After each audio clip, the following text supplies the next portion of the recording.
Hier soir, peu après 20 h, un orage aussi violent que bref s'est abattu sur Grès et ses environs, arrachant arbres, toitures et même le clocher d'une église. C'était hier soir vers 20 h 15.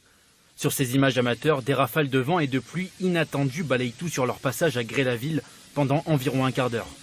Aucune victime, mais beaucoup de frayeur. Donc en fait la rue là, elle est complètement bloquée. Vous voyez plus rien, tout noir, noir de chez noir, le vent, la pluie, tout incroyable. C'était un peu la fin du monde. Hein. Non mais ça fait peur, ça fait peur. Et après l'eau est arrivée, il y avait ça d'eau, 10 cm d'eau sur la route, hein. Incroyable. Hein.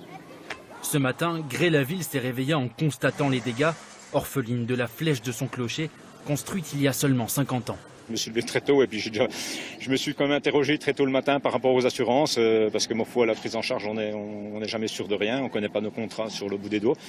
Et ma foi, par rapport à l'état de catastrophe naturelle éventuelle, je ne sais pas trop. Bon, l'assureur est venu très tôt ce matin, à la première heure. Ma foi, voilà, je suis un peu rassuré. Chez cet habitant, une partie du toit n'a pas survécu et sa voiture a été percutée par des tuiles.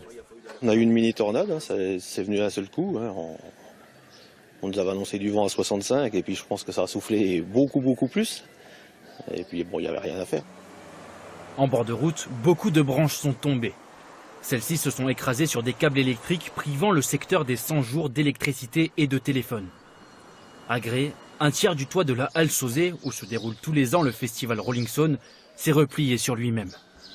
Impressionnant, comme on peut le constater, il y a une partie du toit qui s'est levée comme une feuille de papier, qui s'est reposée sur la structure actuelle qui est restée en place et qui a occasionné une rupture de la structure restante. Autre lieu touché à Grès, l'école maternelle Mavia, sinistrée à 80%. Selon l'adjoint au maire, elle pourrait bien définitivement fermer ses portes suite à cette tempête.